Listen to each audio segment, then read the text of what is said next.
আজকে আমাদের হচ্ছে ট্রেডিং টাইমস এর ট্রেডার অফরা দেওয়া হচ্ছে তন্ময় হালদার। তন্ময় হালদার এসো, তোমাকে অ্যাচিভমেন্ট দিয়ে সবাই আচ্ছা, আজকে আমাদের কত তারিখে মার্কেট চলছে? 7/11/2025 এর মার্কেট চলছে, তাই তো? অ্যাজ পার আমাদের ফ্রাইডে মার্কেটে কার ট্রেড হয়েছে? কার ট্রেডে ফাইনাল শুরু করো। শ্যামলবাবু কি প্রফিট করেছেন ফ্রাইডে মার্কেটে? কত পার্সেন্টেজ হয়েছে সেটা আমাকে বলুন। শ্যামলবাবুকে দেখা 58%. কত? 15.85, 58%. 8.49%. কত পার্সেন্ট? 12.20%. যেটা আপনার 110 এর এইখানে। এই তো এইখানে। Yes sir. ট্রেডিং টাইমস এর প্রথম ট্রেডার অফ দ্য মান্থ হয়েছে। ট্রেডার অফ দ্য ডে আজকে হয়েছে। কতদিন হলো স্টার সেটআপে কাজ করছো?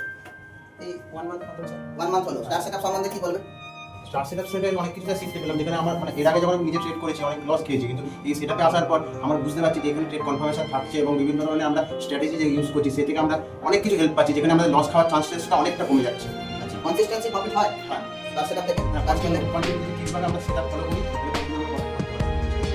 এবং আমরা বুঝতে পারছি কোন দিকে ট্রেড নেওয়া হচ্ছে এবং কোন দিকে ট্রেড নিতে হবে না। এই জায়গাটা আমাদের সত্যি বেশি ক্লিয়ার হয়ে যাচ্ছে যে আমরা সেটআপটা ফলো করার পরে। স্টার সেটআপে কাজ করছেন কতদিন হলো? স্যার আমি 1 মাস কাজ করেছি এবং সবথেকে প্লাস পয়েন্ট স্টার সেটআপে কাজ করার মানে আমাদের পার্টিকুলার কোনো লোকেশনে আমরা এন্ট্রি করতে পারবো না, এক্সিট করতে পারবো, এটা তো পুরো কি ডিটারমাইন থাকে। আমরা সেই জায়গা থেকে এন্ট্রি করতে পারি এবং আমাদের স্টপ লসও পুরো লিমিটেড থাকে। আর সবথেকে বড় কথা হচ্ছে যে আমরা আমি এর আগেও কাজ করেছি, মানে আমি অপশনে কাজ করিনি, কিন্তু এটা মানে অন্যান্য ট্রেডিংয়ে কাজ করেছি, কিন্তু আমার কাছে এই স্টার সেটআপটা জিনিয়াস সেটআপ এবং মানে আমার দেখা সবথেকে ভালো সেটআপ, যেখানে আমি কনসিস্টেন্টলি প্রফিট করতে পারছি এবং এটা একজন ট্রেডারের ক্ষেত্রে খুব দরকার আছে এবং এটা আমি পেয়ে খুব উপকৃত হয়েছি। আচ্ছা, আর থ্যাংক ইউ স্যার আপনাকে এই স্ট্র্যাটেজি আমাদের সাথে শেয়ার করার জন্য। ওকে, আরেকটা জিনিস আমি এখানে বলবো, সেটা হচ্ছে অপশন ট্রেডিং এর মতো জায়গায় সাকসেস হতে গেলে আমাদের কি হতে হয়? নাম্বার অফ ট্রেডকে কন্ট্রোল করতে হয়। নাম্বার অফ ট্রেড যত কন্ট্রোলে আসবে অটোমেটিক্যালি আমরা সাকসেস রেশিওটা আমরা পাবো, তাই তো? তো সেক্ষেত্রে স্টার সেটআপ কতটা সহযোগিতা করে?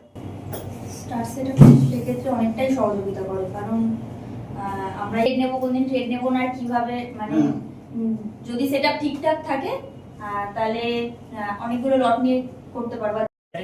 মানে প্রফিটটাই মোটামুটি 20-25% এরকম থাকে, লসটা খুবই কম থাকে। এটা ভালো একটা স্ট্র্যাটেজি। এবং আমাদের সবথেকে বড় প্লাস পয়েন্ট হচ্ছে কি, আমরা এতদিন ধরে কাজ করছি, সেখানে আমরা উইকলি যে অ্যানালিসিস করি, সেখানে আমরা সকলেই জানি যে উইকলি অ্যানালিসিস করে এতদিন অবধি যতদিন আমরা কাজ করে এসেছি এভরি উইক আমরা কিন্তু পজিটিভ এন্ড করি।